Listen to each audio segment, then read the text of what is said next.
हमारे इस channel R K study CHS में स्वागत है। दोस्तों आप लोग कैसे हो? आई होप आप लोग बहुत ही बढ़िया होंगे।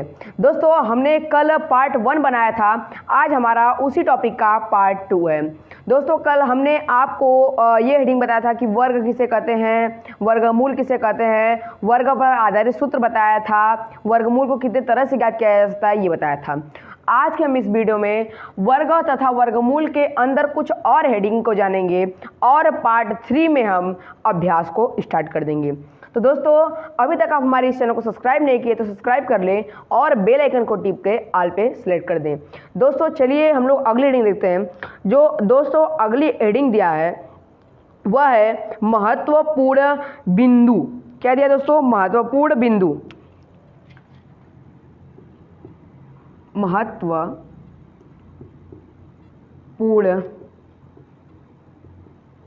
बिंदु।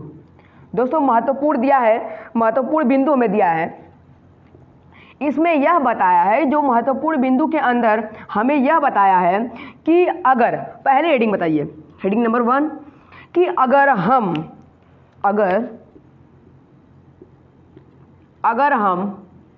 सम संख्या का वर्ग करेंगे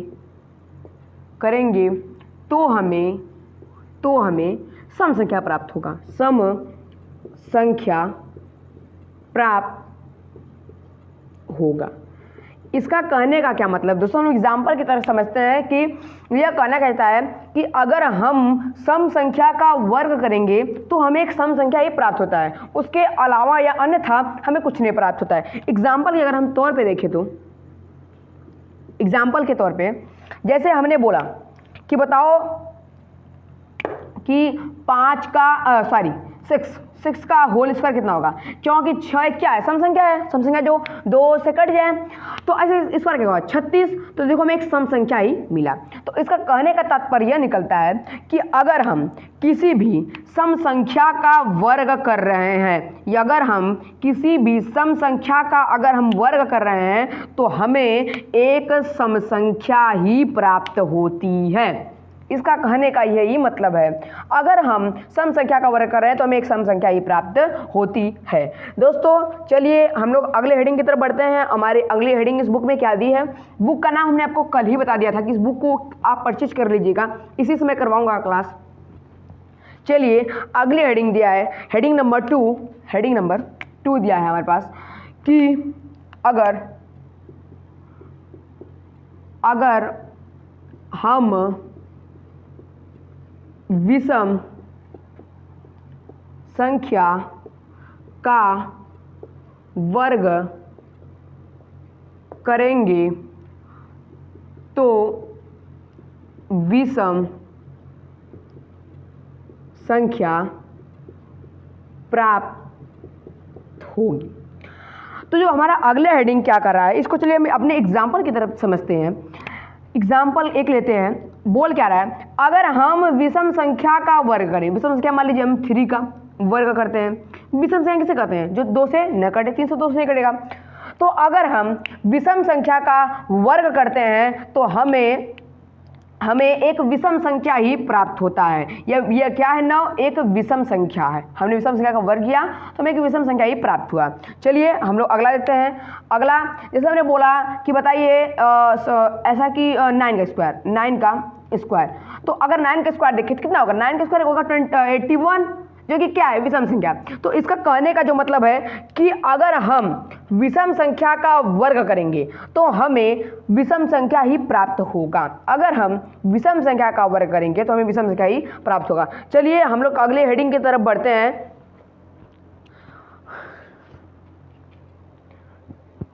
चलिए अब हमारा यह महत्वपूर्ण बिंदु खत्म होता हुआ, अब हमारी एक नई हेडिंग आ रही है। नई हेडिंग का क्या नाम है? थोड़ा ध्यान सुनिएगा।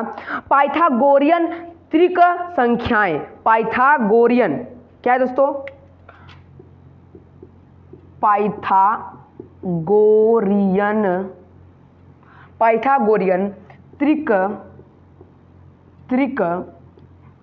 संख्याएं। पाइथागोरियन त्रिक संख्याएं। अब हम इस वीडियो में जानेंगे कि पाइथागोरियन त्रिक संख्या क्या कहते हैं। यह लेवल अप कक्षा 11-12 तक आपको काम देगा। तो चलिए हम इस वीडियो के माध्यम से समझते हैं कि ये जो पाइथागोरियन त्रिक संख्या है ये कौन कौन सी होती है, इससे क्या होती है। देखिए इसमें दिया है यदि इसका दिया है यदि तीन संख्या में बड़ी संख्या का वर्ग शेष दो संख्याओं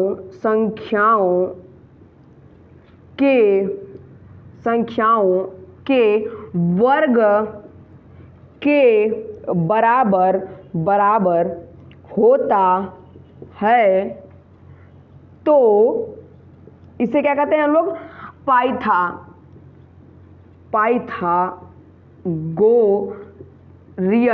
पाइथागोरियन त्रिक संख्याएं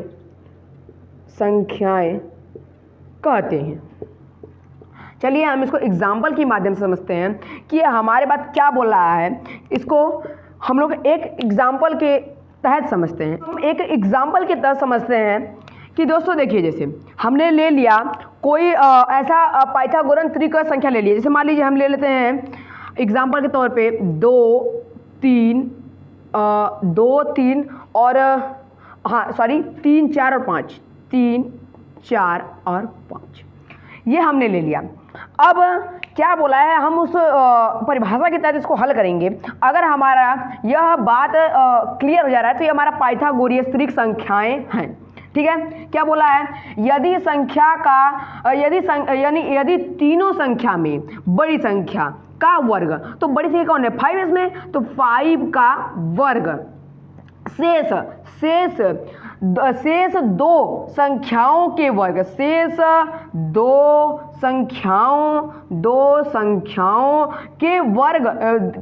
के वर्ग के बराबर, शेष दो संख्याओं के वर्ग के बराबर या वर्ग के योग के बराबर। यहाँ पर आप बोल सकते हैं वर्ग के योग के बराबर। थोड़ा सा यहाँ पर नहीं लिखे लेकिन लिख लीजिएगा आप कि यदि तीन संख्या में बड़ी संख्या का वर्ग शेष दो संख्याओं के वर्गों के योग के बराबर होता है तो वह संख्या पाइथागोरियन त्रिक संख्याएं कहलाती हैं। चलिए 5 का कितना होता है 25, 3 का स्क्वायर कितना आता है 9, 4 का स्क्वायर कितना आता है 16। यहाँ पर 25 और इसको ऐड करेंगे कितना आ जाएगा 25। तो देखिए अगर हमारा दोनों तरह का इक्वल आ जा रहा है तो ये हमारी जो संख्याएं हैं, जो हमारे पास ये संख्याएं हैं वह कौन सी संख्याएं हैं, पाइथागोरियन त्रिक संख्याएं हैं। दोस्तों ये हमारी रही पाइथागोरियन त्रिक संख्याएं। तो अब चलिए हम लोग नेक्स्ट टॉपिक की तरफ बढ़ते हैं। नेक्स्ट टॉपिक क्या है उसको पढ़ाएंगे और उसके बाद नेक्स्ट पार्ट 3 में हम डिस्कस करेंगे क्वेश्चन के बारे में। चलिए अगला हम देखते हैं, दिया है संख्या के वर्गमूल में अंकों की संख्या ज्ञात करना। हेडिंग है हमारी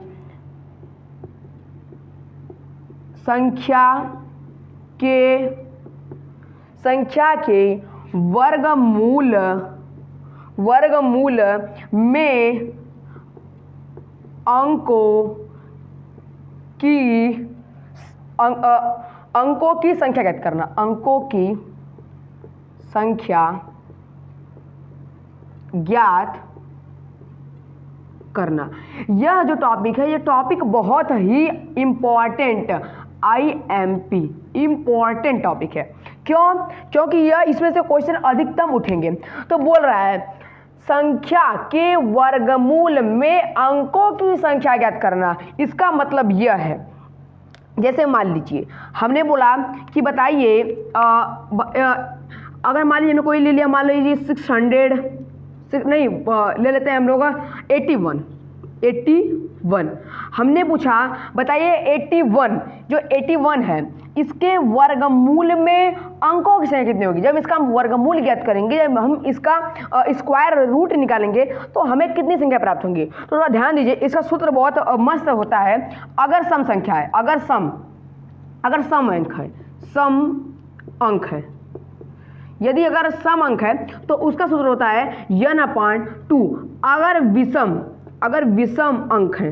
विषम अंक है तो उसका क्या होता है n+1/2। तो हम इसको कैसे ज्ञात करेंगे? तो हमें यहाँ पर क्या करना पड़ेगा, थोड़ा ध्यान दीजिएगा कि यहाँ पर हमारे पास कितने यहाँ पर अंक हैं। यहाँ पर हमारे पास कितने अंक है? 2 अंक है, तो 2 क्या है हमारे पास? सम है। तो क्या करेंगे, n का मान कितना हो जाएगा? 2। यहाँ पर हमारे पास हो जाएगा n का मान 2, क्योंकि 2 है। अब जब सम हो तो 2 तो सम है, तो सम अंक बराबर होता है n/2। सम अंक क्या बराबर होता है? सम अंक बराबर होता है हमारा n/2। तो आप ध्यान दीजिए, n का मान कितना है? 2/2, इसको काट देंगे 1। तो अब जब इसका हम वर्गमूल ज्ञात करेंगे तो उसमें अंकों की संख्या कितनी होगी? 1 होगी। चलिए और एक हम एग्जाम्पल ले लेते हैं, एग्जाम्पल नंबर 2। थोड़ा ध्यान दीजिएगा, और आप चाहे तो इसको और एक अलग तरह से ज्ञात कर सकते हैं, उसको बताएंगे। जैसे मान लीजिए हमने ले लिया 144। जब अगर हम इसका वर्गमूल ज्ञात करेंगे तो इनमें कितनी संख्याएं होंगी? तो बताइए पहले, इनमें अंक कितने हैं? इनमें हमारे पास कितने अंक है? टोटल 3 अंक है। तो हमारे पास यहाँ पर 3 अंक ज्ञात हो रहे हैं। टोटल कितने अंक हैं? 3। तो यहाँ देखा जाए तो n का मान कितना हो गया? n का मान हो गया हमारे पास 3। वो जो सूत्र था उसको उतार लीजिएगा। यहाँ पर क्वेश्चन क्या था हमारा? 144। यहाँ पर देखा जाए तो अंक कितने हैं? 3। तो यहाँ से n का मान कितना हो जाएगा? 3, जो कि एक विषम है। तो हमने आपको विषम संख्या का बताया है, विषम अंकों का सूत्र बताया है, विषम अंक का सूत्र बताया है बराबर n+1/2। ठीक है, तो चलिए हम n का मान कितना है? 3 प्लस के 1/2 ऐड कर देंगे तो 4/2, इसको काट देंगे तो क्या आ जाएगा? यहाँ पर हमारे पास आएगा 2। तो थोड़ा ध्यान दीजिएगा, जो 144 है किसका स्क्वायर है? 12 का। तो 12 में कितने अंक है? 2 अंक है।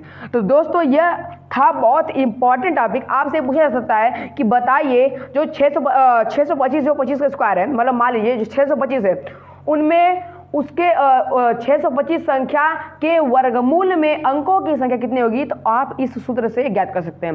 दोस्तों आपको हमारे इस वीडियो से कुछ भी नॉलेज मिला हो तो इस चैनल को सब्सक्राइब करके बेल आइकन को टिप के ऑलवेज सेलेक्ट कर दीजिए। ये रहा पार्ट 2। मिलते हैं नेक्स्ट वीडियो पार्ट 3 में।